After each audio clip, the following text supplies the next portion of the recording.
नमस्कार दोस्तों, स्वागत है आप सभी का अपने YouTube चैनल सिग्मा गुरुकुल पर। हमने जैसे आपको पता ही आप सभी को कि हमने एक प्रयास बैच जो है वो लॉन्च करा हुआ है, जिसमें हम आपको सारे कॉम्पिटिटिव एग्ज़ाम्स की तैयारी कराते हैं बिल्कुल फ्री ऑफ कॉस्ट में। तो जो आपकी क्लास है, जैसे मैं इंग्लिश पढ़ा रहा था, आज मैं उसको वैसे ही कंटिन्यू करने जा रहा हूँ। आज मैं आपको CGL का जो नेक्स्ट पेपर है वो सॉल्व करवाने जा रहा हूँ बच्चों। और जो लास्ट मैंने कराया था, आई होप आपने सबने देख लिया होगा। अगर नहीं देखा होगा तो इस वीडियो के नीचे उसका डिस्क्रिप्शन होगा, आप वहाँ पर जाके देख लीजिएगा, डिस्क्रिप्शन में उसका लिंक मिल जाएगा। चलिए, हम लोग आज जो CGL का बच्चों एग्ज़ाम जो पेपर है वो जो सॉल्व करने वाले हैं, वो पेपर है हमारा 2019 का, ठीक है। जो कि हमारी शिफ्ट जो थी वो 11 से 2 वाली शिफ्ट में थी, और जो पेपर हुआ था वो 3/3/2020 को हुआ था, ठीक है। तो हम ये CGL का जो पेपर है, हम इसको अब सॉल्व करने जाते हैं एक एक करके। जैसे हमने लास्ट क्लास में भी देखा था कि बहुत सारी बातों को हमने और भी सारे टॉपिक से रिलेट कर लिया था, सेम एज इट इज़ हम आज भी यही बात पढ़ेंगे, ताकि 25 क्वेश्चंस करने का मतलब ये है कि उन 25 क्वेश्चन से रिलेट करके भी कोई नई बात आए तो आप उसको कर लोगे, ठीक है। तो चलो शुरू करते हैं हम लोग। हमारे पास फर्स्ट सेंटेंस है, देखो सारी चीजें आएंगी, आपको पता है उसके अंदर सिनोनियम हो गया, एंटोनियम होगा, वन वर्ड हो गया, PQRS हो गया, स्पेलिंग चेकर्स हो गए, वन वर्ड सब्स्टिट्यूशन हो गए, ग्रामर हो गई, सारी की सारी चीजें आपके पास आ रही है। जो जो चीजें आती है वो मैं आपको एक एक करके सारी बता रहा हूं, ठीक है। चलिए, अगर मैं फर्स्ट सेंटेंस की बात करूं, आपके पास जो ये पॉइंट क्या लिखा हुआ है पहले ये देखते हैं कि इन the sentence identify the segment which contains the grammatical error. यानी कि हमें, अगर मैं बात करूं, वो ये पूछ रहा है कि आपको सेंटेंस में ग्रामेटिकल एरर फाइंड करना है, कहां पर लिखा हुआ है, ठीक है। जिसके लिए हमारे पास जो सेंटेंस लिखा हुआ है वो ये साफ साफ लिखा है, जिसको हम लोग शुरू करते हैं पढ़ना। लिखा हुआ है कि the modern man is busy acquiring more and more wealth and designing ways to invest it in more sense pleasures, ठीक है। इजी सा सेंटेंस है, आप एक बार अच्छे से रीड करो पूरा और कोशिश करो कि आप इसका आंसर देने की, अदरवाइज तो मैं बताऊंगा ही अगर आपसे नहीं होगा। लिखा हुआ है कि the modern man is busy acquiring more and more wealth and designing ways to invest it in more sense pleasures। कभी कभी बच्चे इतना बड़ा सेंटेंस देख के भी घबरा जाते हैं, बट कभी कभी इन सब ऐसे सेंटेंसेस में एक छोटी सी बात ऐड होती है, अगर आपको वो पता होगी तो आप कर लोगे। चलो मैं कराता हूं आपको, ध्यान से सुनिएगा। हमने पूरा सेंटेंस पढ़ा, मैंने तो ऑलरेडी देख लिया कि मुझे कहाँ एरर है, लेकिन सपोज आप पढ़ रहे हो और आपको ये समझ नहीं आ रहा कि एरर का है, तो आपको इसके लिए कुछ ग्रामेटिकल प्रोफाइल्स आनी चाहिए। जैसे अगर मैं बोलूं, आप पढ़ो, यहाँ पर ये क्या लिखा हुआ है, टू इन्वेस्ट। आप सभी को पता है इन्फिनिटिव विद टू, यानी कि टू प्लस में वर्ब की कौन सी फॉर्म होती है, फर्स्ट फॉर्म होती है। और अगर ये आप इसको पैसिव में लिख देंगे तो टू प्लस में बी प्लस में वर्ब की कौन सी फॉर्म हो जाएगी, थर्ड फॉर्म हो जाएगी बच्चों। अब हमारे पास लिखा हुआ है invest it in more sense pleasures, ठीक है। अब आप ध्यान से सुनना, आपने ये जो वर्ड पढ़ा हुआ है मोर, आपसे कोई पूछे ये क्या होता है ग्रामेटिकल प्रोफाइल में, कि भाई ये जो मोर लिखा है हमारे पास ये क्या है, तो आप ध्यान रखना जो मोर है वो यहां पर एडवर्ब की तरह काम करेगा। किसकी तरह काम करेगा बच्चों, एडवर्ब की तरह काम कर जाएगा। अब आप देखो हमारे पास यहां पर जो ये वर्ड लिखा हुआ है प्लेजर्स, क्या वर्ड लिखा हुआ है, प्लेजर्स, जो कि हमारे पास अगर ये नाउन है, ठीक है, प्लेजर्स यहां पर क्या है, नाउन है। तो ये जो वर्ड है सेंस, तो हमें पता होना चाहिए ना कि ये वर्ड जो लिखा हुआ है सेंस, ये एडजेक्टिव होगा, तभी तो हमारे पास ये जो मोर है वो एडवर्ब बनेगा ना। कहने का मतलब ये जो सेंस है ये यहां पर आपको एक एडजेक्टिव की तरह रोल करना चाहिए, और हम सबको पता होना चाहिए कि जो सेंस होता है वो हमारे पास वर्ब होती है। क्या होती है भाई, वर्ब। इसीलिए अगर आपको इसका जो वर्ड चाहिए किसमें, एडजेक्टिव में, तो उसके लिए वर्ड यूज होता है सेंसरी। क्या वर्ड यूज होता है, सेंसरी। तो यानी कि किस पोर्शन में एरर हो गया, ए पोर्शन में, कि इन मोर सेंस प्लेजर के प्लेस पर आएगा इन मोर सेंसरी प्लेजर्स आएगा। ठीक है, तो आपको इस बात का थोड़ा सा ध्यान रखना है कि इन दोनों वर्ड में डिफरेंस क्या होता है। तो बच्चों देखो क्या होता है, ये सारी चीजें क्या हैं, ग्रामेटिकल प्रोफाइल्स के क्वेश्चंस हैं। अगर ये सारी चीजें आपने already noun, pronoun, adjective, adverb में नहीं पढ़ रखी हैं तो आपको फिर ये चीजें समझ में नहीं आएगी। बाकी मैंने आपको एक छोटी सी बात ये बता दी कि जब भी आप एडवर्ब लिखोगे तो एडवर्ब जो है वो मॉडिफाई करता है किसको, एडजेक्टिव को, और एडजेक्टिव के बगल में आप हमेशा क्या लगाते हो, नाउन। ठीक है, आपने इस टाइप के बहुत सारे सेंटेंस भी देखे होंगे। जैसे अगर मैं एक इजी सा सेंटेंस बोलूं तो जैसे हमने बोल दिया she is an excellent girl, क्या बोल दिया मैंने, she is an excellent girl. अब आप नोटिस करिए जो गर्ल है वो नाउन हो गया, तो जो एक्सीलेंट है वो क्या हो गया हमारे पास, एडजेक्टिव हो गया। लेकिन अगर हम किसी सेंटेंस में कोई एडवर्ब यूज करते हैं, फॉर एग्जाम्पल हम बोल दें कि I am very, sorry I am बोल दिया, ही लगाना था, he is a very smart boy, क्या लिखा हो, he is a very smart boy. अब आप देखो जो बॉय है वो कौन है, नाउन, स्मार्ट जो है वो क्या है, एडजेक्टिव, और वेरी जो है वो यहां पर क्या बन जाएगा, एडवर्ब। ठीक है, इन बातों का आपको यहां पर ध्यान रखना चाहिए था। ये सारे कंसेप्ट जो होते हैं वो आपके ग्रामेटिकल प्रोफाइल का पार्ट होता है जिसमें हमें एरर फाइंड करना होता है। अच्छा, दूसरी बात, अगर मैं बोलूं, मैंने जानबूझ के आपको एक इजी सेंटेंस दिया ताकि आपको समझ में आ जाए कि एडजेक्टिव का वर्क कैसा होता है और एडवर्ब का वर्क कैसा होता है। ठीक है, चलो, तो आंसर हमने देख लिया फर्स्ट का क्या है। चलिए नेक्स्ट बढ़ते हैं हम लोग अपने नेक्स्ट सेंटेंस की ओर, पढ़ेंगे सभी बच्चे। लिखा हुआ है कि select the correct indefinite form of the given sentence, यानी कि ये आपका जो टॉपिक है वो आपका नरेशन से रिलेट कर रहा है। यानी कि नरेशन में हम लोग एक डायरेक्ट और एक इनडायरेक्ट, ये दो स्पीचेस की बात करते हैं भाई। एक होता है डायरेक्ट और एक क्या होता है, इनडायरेक्ट। तो मैंने ना लास्ट क्लास में भी ये पॉइंट्स आपको सिखा दिया था कि जब कभी भी ये दो चैप्टर आपके पास आए, वॉइस और दूसरा आ जाए नरेशन, तो आपको हमेशा एक बात का ये ध्यान रखना है कि ये वर्ब से ठीक किया जा सकता है। अगर आपको वर्ब आती है तो आप आधी से ज्यादा चीजें कर सकते हो। अब आप क्वेश्चन पढ़ो, क्या लिखा हुआ है कि he said to me what are you doing. अब आप देखिए यहां पर सबसे पहले क्या लिखा हुआ है कि व्हाट आर यू डूइंग, यानी कि ये एक क्वेश्चन है। तो जब आपको पता है ये एक क्वेश्चन है तो क्वेश्चन का आंसर कभी भी वापस सेड या टोल्ड में नहीं होता। क्वेश्चन का आंसर हमेशा हम किस में देते हैं बच्चों, आस्क्ड में देते हैं। यानी कि आप पढ़ो यहां पर, ये हमारे पास वर्ड क्या लिखा हुआ है, आस्क्ड, यानी कि आंसर इन्हीं दोनों में से कोई एक होगा। और इतना अगर आपको पता हो तो बेशक आपको इसके बारे में आगे नरेशन में कुछ ना पता हो तो भी आप कर लोगे, क्योंकि पढ़ो यहां पर क्या लिखा हुआ है, दैट, और यहां पर क्या लिखा हुआ है, व्हाट, यानी कि दो दो कंजंक्शन इकट्ठे आ गए तो ये गलत हो गया। सो इसका आंसर क्या हो जाएगा, uh, he asked me what I was doing. बाकी मैं आपको तरीका बता देता हूं क्या है। जब हम लोग इंडेफिनिट स्पीच बनाते हैं इसकी, सॉरी डेफिनेट स्पीच बनाते हैं डायरेक्ट से, तो इसको हमेशा कैसे बनाते हैं, जो ही होता है वापस ही आता है। जो सेड टू होता है, अगर हमारे पास अफर्मेटिव सेंटेंस है तो टोल्ड में बनता है, और अगर हमारे पास कोई इंटरोगेटिव सेंटेंस है तो आस्क्ड में बनता है, और भी बहुत सारे वर्ड में बनता है। इसीलिए आप लोग नरेशन की पूरी प्लेलिस्ट जाके जरूर देखिएगा मेरी, ठीक है।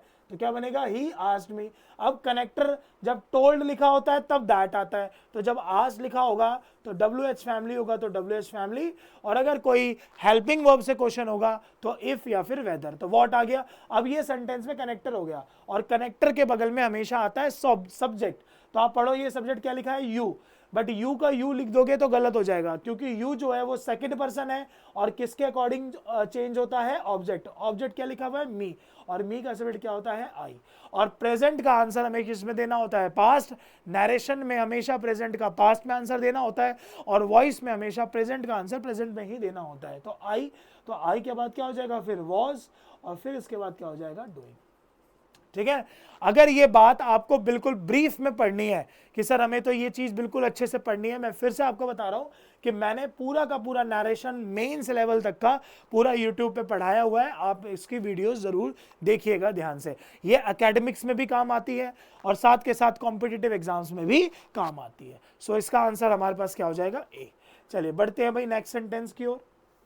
थर्ड सेंटेंस में पढ़ेंगे क्या लिखा हुआ है कि select the सिनोनियम of the given word. तो आपके पास जो वर्ड गिवन है वो क्या लिखा हुआ है, पैथेटिक। तो जो वर्ड लिखा है हमारे पास पैथेटिक, आपको बताना है कि इसका सिनोनिम वर्ड क्या होगा, ठीक है। तो वर्ड लिखा हुआ है क्यूरियस, वर्ड लिखा हुआ है पिटीफुल, वर्ड लिखा हुआ है इनसिग्निफिकेंट, वर्ड लिखा हुआ है डल। अब आप देखो पैथेटिक वर्ड का मतलब क्या होता है कि किसी के प्रति संवेदना होना या फिर किसी के प्रति दया भाव होना।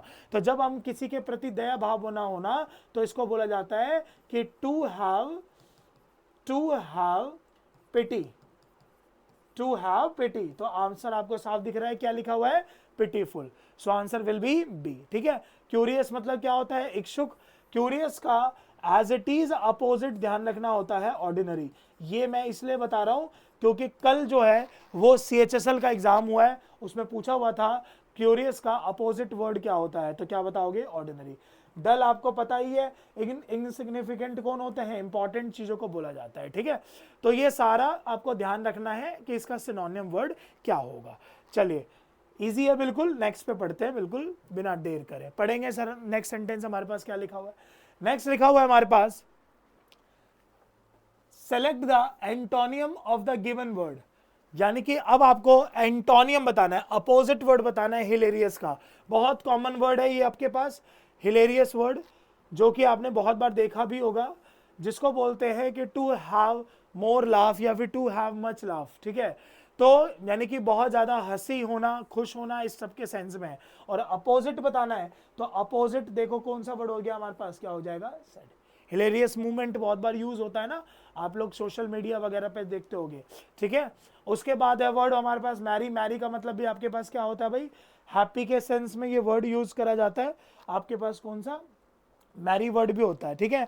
और सैड वर्ड जो होता है वो इसका अपोजिट वर्ड होता है, क्या नाम है किसका, हिलेरियस का। ये वर्ड एक एडजेक्टिव की तरह सेंटेंस में यूज किया जाता है, आपको इसका भी ध्यान रखना है।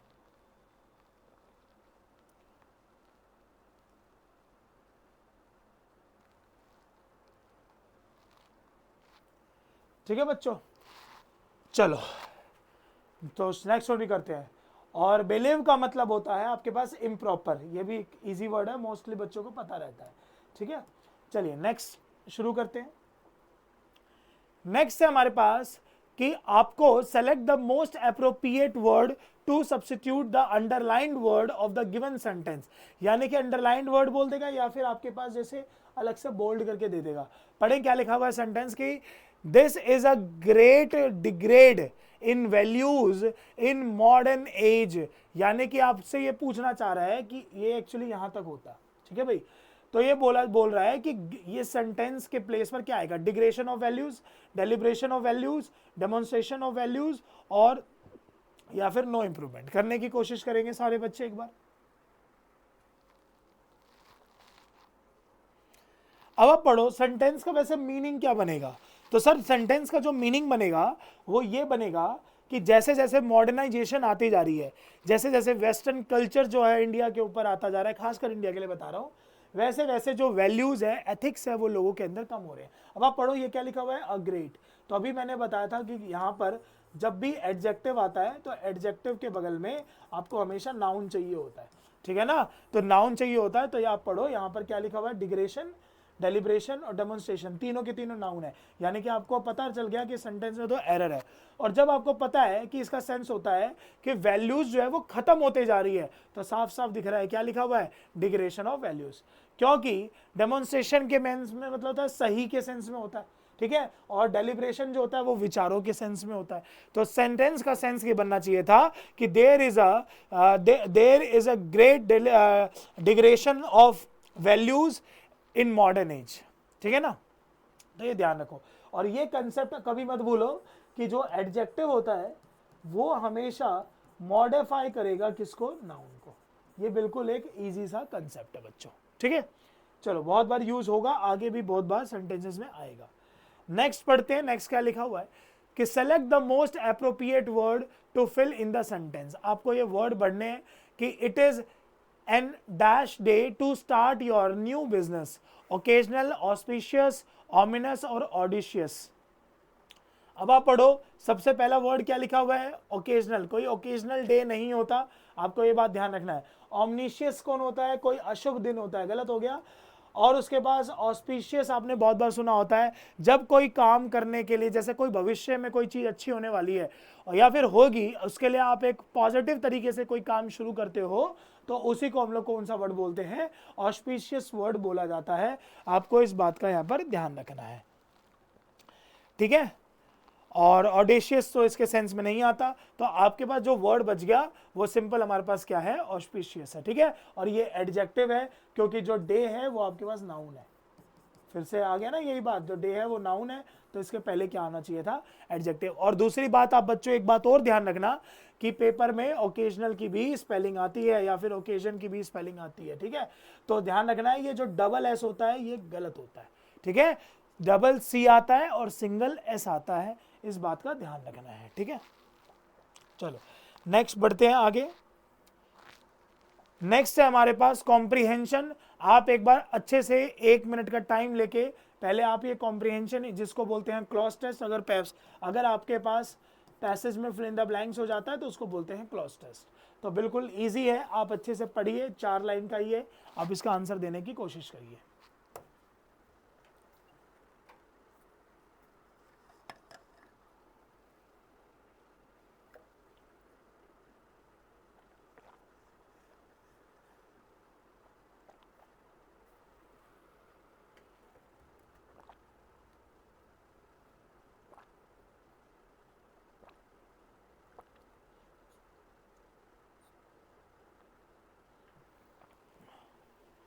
करें भाई, हम करें क्या? चलो पढ़ते हैं, बहुत इजी है, सेंटेंस को पढ़ते पढ़ते भी पता चल जाएगा। लिखा हुआ है मशीन्स वर, यहां पर लिखा हुआ है साफ साफ, machines were made to be men's servants, yet man has grown so dash on them। आप पढ़ो, साथ साथ पता चल रहा है ऑप्शन में देखकर, डिपेंडेंट, इंफीरियर, सबॉर्डिनेट और हेल्पलेस, ठीक है ना। यानी कि जैसे जैसे मशीन्स जो है वो मॉडर्नाइजेशन में आते जा रही है, वैसे वैसे जो बंदा है यानी कि इंसान है वो उस चीज के ऊपर क्या क्या होता जा रहा है, डिपेंड होता जा रहा है, निर्भर होता जा रहा है ना। तो यानी कि फर्स्ट में जो ऑप्शन भरोगे वो क्या भरोगे आप लोग, डिपेंडेंट। अगला पढ़ो, that they are in a fair way to become his dash, that they are in a fair way to become his dash, administrators, masters, victims और स्लेव्स। तो क्या बनता जा रहा है भाई, मास्टर्स। क्या चीज कि जो मशीन्स वगैरह है वो उसके ऊपर प्रभावी होती जा रही है, वो इंपैक्ट बहुत डाल रही है दोनों दूसरों की लाइफ पे, इसलिए आंसर कौन सा हो जाएगा हमारे पास, मास्टर्स। नेक्स्ट में जरा देखते हैं, नेक्स्ट ऑप्शन में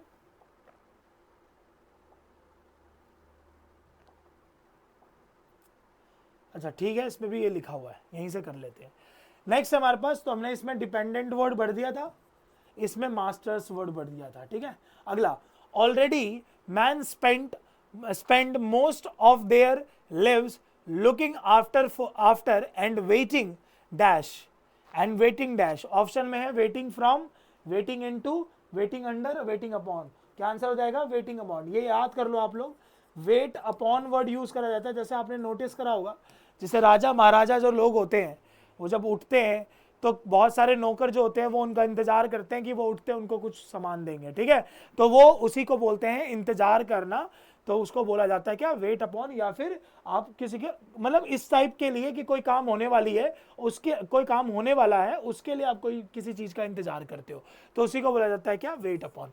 अगला है machines are very strict bosses, मतलब स्ट्रिक्ट, ठीक है। They must be fed with coal and dash, gave, given, gives और गिव। देखो ये तो ग्रामेटिकल प्रोफाइल से हो जाएगा, एंड लिखा हुआ है, टू बी फेड, यानी कि आप नोटिस करो एंड से पहले आपको फेड यानी कि वर्ब की थर्ड फॉर्म मिली, तो आपको पता होना चाहिए कि इसके बाद भी वर्ब की कौन सी फॉर्म आएगी, थर्ड फॉर्म। ये एक ग्रामेटिकल प्रोफाइल का ही एरर है, आपको मतलब क्वेश्चन है, आपको आना चाहिए। Petrol to drink and oil to wash and must be kept at and dash temperature, outdated temperature नहीं होता, ऑप्शनल का भी कोई मतलब नहीं आ रहा। ऑप्टिमिस्ट तो आशावादी होता है, ऑप्टिमिज्म यानी कि ऑप्टिमिज्म के ही सेंस में आएगा, जो पॉजिटिव वे में होता है, जो अच्छे के लिए बोला जाता है, ठीक है। ऑप्टिमम, तो ये ध्यान रखना है, ऑप्टिमम टेम्परेचर ये वहां पे ये वर्ड यूज करना है, ठीक है। साथ के साथ पढ़ोगे, मैंने आपको पहले ही बता रखा है कि रिलेटिव प्रोनाउन कुछ ग्रामर के कंसेप्ट्स, कंजंक्शन और को वोकैबुलरी तो है ही। इन सारी चीज़ों से मिलके आपको हमेशा क्या मिलेगा, हमेशा क्लॉस्टर्स मिलेगा। ठीक है, चलो नेक्स्ट और बढ़ते हैं भाई, देखते हैं क्या लिखा हुआ है कि select the correct active form of the given sentence, यानी कि आपको साफ साफ बता दिया कि आपको एक्टिव ही फाइंड करना है। यानी कि क्वेश्चन में आपको क्या दे रखा है, पैसिव। तो देखो मैंने आपको पिछली क्लास में बताया था कि V1 और V5 का पैसिव वॉइस पूछा जाता है तो प्रेजेंट का आंसर हमेशा किसमें दिया जाता है, प्रेजेंट, यानी कि इज MR प्लस में वर्ब की थर्ड फॉर्म। ठीक है, ये क्वेश्चन आएगा। और सेम अगर पास्ट में पूछा जाता है V2 में तो इसका आंसर किया जाता है किसमें, वॉज में और वर में प्लस में वर्ब की थर्ड फॉर्म। ठीक है, लेकिन अगर सपोज करो कि हेल्पिंग वर्ब के साथ V3 आ जाए, सॉरी हेल्पिंग वर्ब के साथ V4 आ जाए, ING वाली फॉर्म, तो इसका पैसिव बनता है हेल्पिंग वर्ब प्लस में बीइंग प्लस में वर्ब की थर्ड फॉर्म। अब आप नोटिस करो यहां पर यही लिखा हुआ है, हेल्पिंग वर्ब प्लस में बीइंग प्लस में अरेस्टेड, यानी कि चारों ऑप्शन में हमें क्या ढूंढना पड़ा था, V4 कहां पर लिखा हुआ है, और V4 जो लिखा हुआ है वो किस पे लिखा हुआ है हमारे पास, ए में। समझ गए। हालांकि ये भी ऑप्शन आपके पास गलत लिखा है भाई। ठीक है, क्या पता ये प्रिंटिंग मिस्टेक भी हो सकती है, क्योंकि पुलिस जो होता है प्लूरल होता है, उसके साथ वॉज नहीं आना चाहिए था, वर आना चाहिए था, बट कोई नहीं, अकॉर्डिंग टू ऑप्शंस आंसर यही होगा। ठीक है, क्योंकि वॉइस में और नरेशन में बहुत बार आंसर्स जो होते हैं वो गलत भी होते हैं। चलिए 13 पढ़ते हैं, क्या लिखा हुआ है कि select one word for the following group of words, a period of 10 years, 10 साल के पीरियड को क्या बोला जाता है, फोर्टनाइट बोला जाता है 2 वीक्स के लिए, सेंचुरी बोला जाता है 100 साल के लिए, डिकेट बोला जाता है 10 साल के लिए, सो आंसर यही हो गया, और मिलेनियम बोला जाता है 1000 साल के लिए। ठीक है, सारे याद रखो, ये मैं वन वर्ड सब्स्टिट्यूशन में भी पढ़ाता हूँ, ये इस टाइप के क्वेश्चंस हैं। जैसे कोई चीज़ 10 साल, ये तो ठीक है, ऐसे क्वेश्चन आते हैं कि कोई चीज़ 10 साल में एक बार होती है उसको क्या बोलते हैं, 1 साल में 10 बार होती है उसको क्या बोलते हैं, 20 साल में कितनी होती है तो उसको क्या बोलते हैं, 100 साल में होती है तो उसको क्या बोलते हैं। तो ये सारे क्वेश्चन वन वर्ड सब्स्टिट्यूशन में वहाँ पूछे जाते हैं बच्चों। चलो नेक्स्ट पढ़ते हैं 14th है हमारे पास, जिसको बोलते हैं हम लोग क्या, PQRS, जिसको हमें अरेंजमेंट करनी है। तो एक बार आप फिर से ये अच्छे से पढ़ लो, पढ़ के आपको ज़्यादा अच्छे से समझ में आएगा, फिर आप इसको सॉल्व करिए जब तक।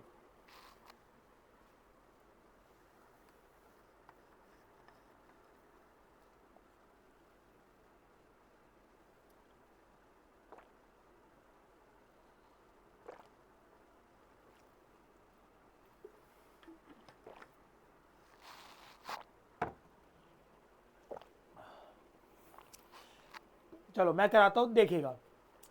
ए पढ़ते हैं, ए में क्या लिखा हुआ है। फर्स्ट है हमारे पास, nevertheless sound health, economic security and mental satisfaction are desired by all. ठीक है, दूसरा लिखा हुआ है, a change that is conducive to happiness may be termed as progress. ठीक है, but different people find happiness in different things. पढ़ते ही पता चल गया भाई, आपको भी पता चल जाना चाहिए था। So if a change contributes to the growth of these factors it is progress. D option सबसे लास्ट है, डी ऑप्शन सबसे लास्ट है, एक इसमें है एक इसमें है। ठीक है, अच्छा उसके बाद पढ़ो, एक लिखा हुआ है कि but different people find happiness in different things. ये बात की बात है। नेवरदलेस साउंड इकोनॉमिक, ठीक है समझ गए, यानी कि नेवर इसके बाद ये है, यानी कि शुरू किससे हो जाएगा, बी से हो जाएगा, ऑप्शन ही नहीं बचा। और बी से हमारे पास कौन सा लिखा हुआ है ये, अब आप पढ़ लो, बी वाला जो ऑप्शन है, बी के बाद हमने कौन सा वर्ड यूज किया, सी के बाद कौन सा यूज किया, ए के बाद कौन सा यूज किया, डी। Very good. हाँ, क्योंकि ये तो लास्ट में ही आएगा, ये तो फिक्स हो गया। ठीक है, अगर कभी ऐसी सिचुएशन आती है तो कोई एक उसमें से ऊपर से जज कर लो आप लोग। ठीक है, तो साफ साफ पता चल रहा है। और उसके बाद बी के बाद ए भी आएगा, ये भी पता चल रहा है। और बी के बाद ए देखो आप किस किस में, बी के बाद ए, सॉरी सी के बाद ए बोल रहा हूं ना, हाँ सी के बाद ए, ये इसके बाद आएगा, इसके बाद ये नहीं आएगा, सी के बाद एक इसमें है, एक इसमें है, एक इसमें और एक इसमें, और इसमें पढ़ो ये डी लिखा हुआ है, गलत हो गया। अब इसमें और इसमें आप नोटिस कर लीजिए पहले डी लिखा हुआ है और मैं बार बार कह रहा हूं आपको कि डी नहीं आएगा। सो आंसर आपके पास कौन सा बच गया? डी। ठीक है, तो ऐसे ही करो, एक ही से भी हो सकता है। मैंने आपको पिछली क्लास में भी यही बताया था कि सारे आपको नहीं करने, एक से ही आप इसका आंसर कर सकते हो। ठीक है, चलिए अगला पढ़ते हैं। Select the most appropriate meaning of the given idioms. Snake in the grass बहुत बार एग्जाम में पूछा जाता है और बहुत इजी है। इसके लिए सिंपल सा वर्ड यूज होता है क्या? Secretly and unfaithful friend. ठीक है, सीक्रेटली एंड अनफेथफुल फ्रेंड, यानी कि सीक्रेट एनिमी जो होता है स्नेक इन द ग्रास होता है। ठीक है, बहुत बार सेंटेंसेस में भी बोला जाता है, जैसे don't trust him, he looks honest but he is a snake in the grass. ठीक है, सेंटेंस में भी यूज करके दिखाया ताकि आपको ये समझ में आ जाए। ठीक है भाई, इजी है बिल्कुल। चलो नेक्स्ट बढ़ते हैं आगे। 16 क्वेश्चन 16 में पूछ रहा है करेक्ट स्पेलिंग बतानी है भाई। देखते हैं करेक्ट स्पेलिंग। एलिजेंट मतलब बुद्धिमान, सही लिखा हुआ है। फ्लैशी भी आपको पता है, सही लिखा हुआ है। फ्लैक्सिबल भी सही लिखा है। कौन सा गलत लिखा है? प्रैक्टिकल। प्रैक्टिकल की स्पेलिंग ये नहीं होती। अब आप पढ़ो, इसके बाद लिखा हुआ है CLE, जो कि होना चाहिए क्या? CAL, practical. ठीक है, इजी है बिल्कुल, कुछ खास इसमें नहीं है। चलिए नेक्स्ट पढ़ते हैं। 17 है select one word of the following group of word. One who leaves his own country to settle in another. Foreigner होता है, नेटिव होता है, इमिग्रांट होता है, या फिर आपके पास टूरिस्ट होता है। पढ़िए, बहुत इजी है और इसका आंसर आपको भी आना चाहिए। फॉरेनर होता है, नेटिव होता है, टूरिस्ट होता है, या फिर एमिग्रांट होता है। अब आप देखो, बहुत बार बच्चे इन दोनों वर्ड में कंफ्यूज होते हैं। एक होता है एमिग्रांट और एक होता है इमिग्रांट। ठीक है, तो ध्यान रखना, बहुत इजी सा है। इसका मतलब ई का मतलब हो गया एग्जिट, ठीक है ना, और आई का मतलब होता है कम इन, आना, यानी कि कोई अपनी कंट्री छोड़ देता है। One who leaves his own country, तो वो क्या बनता है? इमिग्रांट बनता है। ठीक है, और जो बाहर की कंट्री से हमारे यहाँ सेटल होने के लिए आ जाता है तो उसको क्या बोलते हैं भाई? इमिग्रांट बोलते हैं। ठीक है, तो इसको इमिग्रांट बोलते हैं, इसको एमिग्रांट बोलते हैं। ठीक है, ध्यान रखना। नेटिव होता है जो बाय बर्थ से किसी जगह पे रहता है। टूरिस्ट आपको पता ही है, फॉरेनर आपको पता ही है। ठीक है, तो इसका आंसर क्या हो जाएगा हमारे पास? इमिग्रांट। चलो नेक्स्ट वन वर्ड नेक्स्ट देखते हैं क्या है हमारे पास। नेक्स्ट है, फिर से आपको स्पेलिंग बतानी है। क्या लिखी है हमारे पास? स्पेलिंग में बोल रहा है परसुएशन लिखा हुआ है, ऑस्टेंटेशन लिखा हुआ है, साफ दिख रहा है, यही गलत है मेरे को। ठीक है, मेंशन भी ठीक है, एक्सटेंशन भी ठीक है। ऑस्टेंटेशन की स्पेलिंग में होता है TATION होता है लास्ट में, बस SION नहीं होता। ये S की जगह पे क्या आना चाहिए था हमारे पास? T आना चाहिए था। सिंपल हमारे पास यही वर्ड होता है। ठीक है, परसुएशन होता है किसी को मना लेना, ठीक है, राजी कर लेने के सेंस में यूज करा जाता है। चलो नेक्स्ट पढ़ते हैं। इन the sentence identify the segment which contains the grammatical error. फिर से एरर है, आप सेंटेंस पढ़िए और इसका आंसर देने की कोशिश करिए।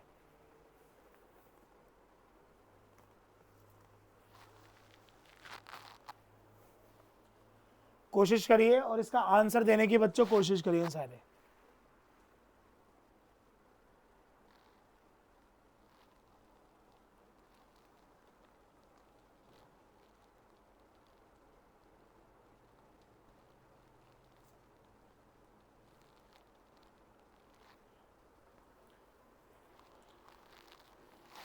करो। The minister along with the other ministers, sorry, the prime minister along with the other ministers have left for America। Easy है बिल्कुल। अब आप पढ़ो, मैंने ये क्वेश्चन बहुत बार आपको सिखाया भाई। ये क्या लिखा हुआ हमारे पास? along with, प्रीपोजिशन की तरह वर्क करता है, प्लस इसके बगल में क्या आ गया? द अदर मिनिस्टर्स, ये इसका क्या हो गया? ऑब्जेक्ट। और कभी भी प्रीपोजिशन प्लस में ऑब्जेक्ट आता है तो सेंटेंस में ये एडिशनल इंफॉर्मेशन देने का काम करता है। सिखा रखा है मैंने सभी बच्चों को। ठीक है, जिनको नहीं पता वो आप लोग नरेशन प्रीपोजिशन का चैप्टर पढ़े, उसमें ये बात आती है। तो जब ये एडिशनल है तो वर्ब किसके अकॉर्डिंग आएगी, प्राइम मिनिस्टर के अकॉर्डिंग। तो ये हैव नहीं आना चाहिए, क्या आना चाहिए, हैज। ठीक है, क्या आना चाहिए, हैज। ठीक है, इसके लिए मैं आपको और वर्ड बता देता हूं ताकि आपको कंफ्यूज ना हो आप लोग। As well as, with, without, along with,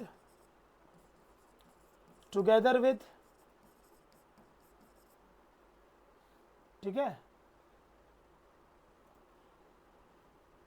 उसके बाद बट, एंड नॉट, अनलाइक, ज्यादातर वर्ड यही होते हैं, और बिसाइड, ज्यादातर बच्चों वर्ड यही यूज करे जाते हैं, बिसाइड। जो भी आपको इनके पहले सब्जेक्ट यानी कि नाउन या प्रोनाउन मिलेगा, आप वर्ब इसी के अकॉर्डिंग लगाना। ठीक है, ये सबसे इजी कंसेप्ट होता है कि जब भी कभी भी आपको इनके पहले का जो भी सब्जेक्ट मिलेगा उसी के अकॉर्डिंग लगाना। सिंगुलर होगा तो सिंगुलर लगाना और प्लूरल होगा तो प्लूरल लगाना। ये एक ऐसा कंसेप्ट है जो मैं ऑलरेडी आपको बहुत बार पढ़ा चुका हूं, तो आपको इस चीज का ध्यान रखना है। आई होप अब आपको ये आ गया होगा अच्छे से। चलो नेक्स्ट पढ़ते हैं। 20 की तरफ से बोल रहा है कि करेक्ट इसका सिनोनिम बताना है, बहुत इजी है। पेनिटेंस का बताना है, बहुत बार यूज होता है। पेनिटेंस होता है जब आपको किसी भी काम के लिए पछतावा होता है, और पछतावे को इंग्लिश में क्या बोलते हैं, रिपेंटेंस। ठीक है ना, क्या बोलते हैं, रिपेंटेंस। बाकी सबका आपको मतलब पता ही है, एडमायरेशन का, उसके बाद मिजरी का और पेशेंस का, ये तीनों वर्ड का रिलेशन यहाँ पर बिल्कुल भी नहीं है। रिपेंटेंस मतलब भी होता है कोई आपसे कोई काम हो गया ऐसा जिसकी वजह से आपको पछतावा हो रहा है, सॉरोफुल सिचुएशन होती है, उसके लिए वर्ड ये यूज किया जाता है। ठीक है, बहुत कॉमन है, स्पोकन में भी यूज होता है। चलो 21 पढ़ेंगे और इसका आंसर देने की कोशिश करेंगे।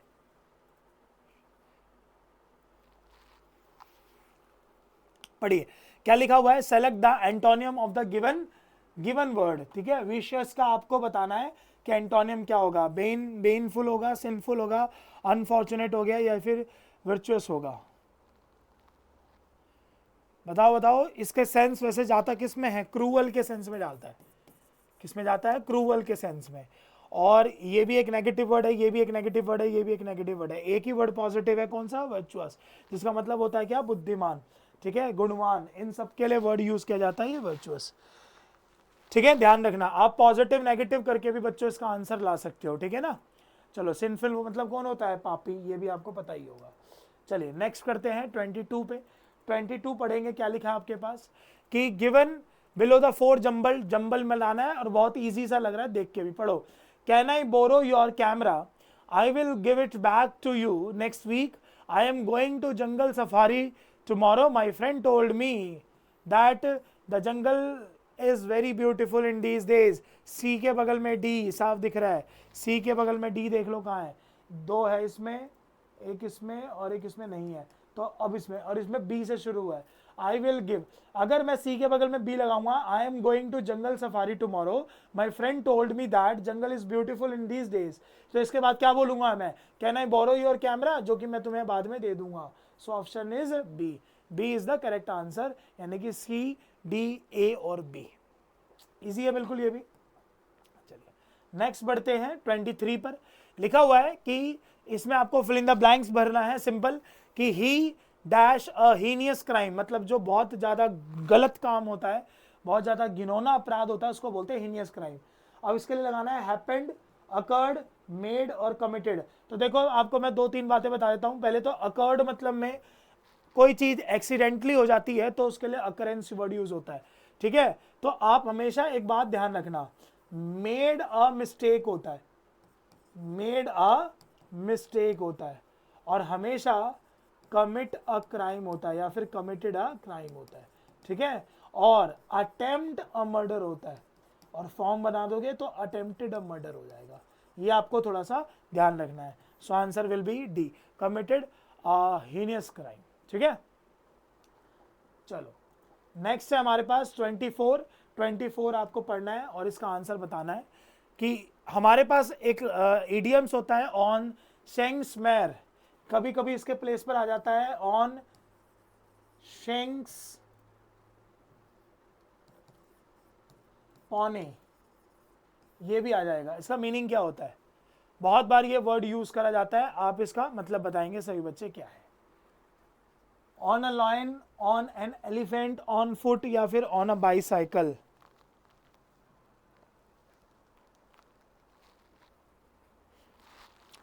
चलो मैं आपको एक सेंटेंस लिख रहा हूं, आप इसमें जज करने की कोशिश करना, ठीक है, ताकि आपको ये समझ में भी आ जाए। आपके पास लिखा हो I have missed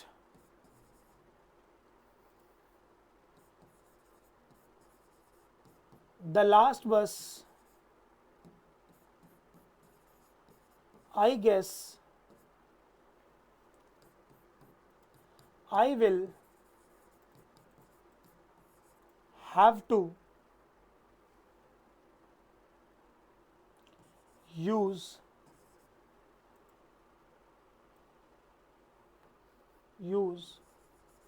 on Shanks Pony। ठीक है, यानी कि आई हैव मिस्ड द लास्ट बस, यानी कि मेरे से लास्ट बस मिस होगी, जिसकी वजह से आई गेस कि मुझे क्या करना पड़ेगा, शेंग्स पॉनी यूज करना पड़ेगा, है ना। तो आप नोटिस करो, एलिफेंट से तो जाओगे नहीं ना, लाइन से भी नहीं जाओगे, या तो सेंस होएगा ऑन फुट, या तो आंसर क्या होगा ऑन अ बाईसाइकिल। अब आप देखो, हमेशा ध्यान रखना, ऑन शेंग्स पॉनी या फिर ऑन शेंग्स मेयर, इसका मीनिंग होता है it refers to the person's leg. किसके लिए प्रेफर करता है भाई ये, it refers to the person's leg. ठीक है, ध्यान रखना है ये बात आपको, यानी कि ऑन फुट का सेंस दे रहा है। ठीक है, बहुत बार यूज होता है, आप भी अपनी स्पोकन में ये वर्ड यूज करना, अच्छा वर्ड है ये। ठीक है, चलो नेक्स्ट है 25th पढ़ेंगे। क्या लिखा हुआ है कि आपको इंप्रूवमेंट बताना है, और लिखा हुआ है a man is need प्लेडेड for help. बहुत इजी है, नो इंप्रूवमेंट होगा, प्रॉमिस्ड होगा, कमांडेंट होगा, कमांडेंट टू हेल्प होगा, या फिर रिक्वेस्टिंग फॉर हेल्पिंग होगा, रिक्वेस्टेड फॉर हेल्पिंग होगा। पहले तो इसका मीनिंग क्या होता है, अगर आपको इसका मीनिंग पता है तो आप इसका आराम से आंसर कर सकते हो। A man is need प्लेडेड for help, यानी कि एक जरूरतमंद व्यक्ति ने मदद की पुकार करी, यानी कि किसी को बुलाया, किसी को हेल्प के लिए बोला। तो जब आपको पता है कि इस पूरे का मतलब यही है कि एक जरूरतमंद व्यक्ति ने मदद की पुकार लगाई, तो इसका मतलब ये बिल्कुल क्या लिखा हुआ है सही। सिर्फ आपको इसकी हिंदी ट्रांसलेशन आनी चाहिए, बस इसकी हिंदी ट्रांसलेशन से ही आराम से ही बन जाता। ठीक है, चलो तो 25 क्वेश्चन यहाँ पर शायद हो गए होंगे पूरे के पूरे हमारे, बिल्कुल ठीक है, हाँ जी। तो कहने का मतलब है कि हमने आज अपना सीजीएल का दूसरा जो मॉक टेस्ट है वो कंप्लीट कर लिया, दूसरा जो टेस्ट पेपर हुआ था सीजीएल में वो आज हम लोगों ने कंप्लीट कर लिया। ऐसे ही मैं आपको नेक्स्ट क्लास में, नेक्स्ट वीडियो में जब आपको सीजीएल के नेक्स्ट क्वेश्चंस कराऊंगा, तो आप जरूर ये दोनों पढ़ना, ताकि आपको अब जितने भी क्वेश्चंस आगे आने वाले हैं उनमें वो सारी बातें आपको पता होनी चाहिए जो मैं आपको ऑलरेडी पढ़ा चुका हूं। तो इसलिए आप इस चीज़ों का थोड़ा सा ध्यान रखना। ठीक है, चलो तो आज हमने अपनी क्लास ओवर कर ली। आप लोग इस चीज़ को पढ़िए, कोई बात आपको समझ में नहीं आती है तो आप मुझसे कॉन्टेक्ट करिए। मिलते हैं, जब तक के लिए जय हिंद।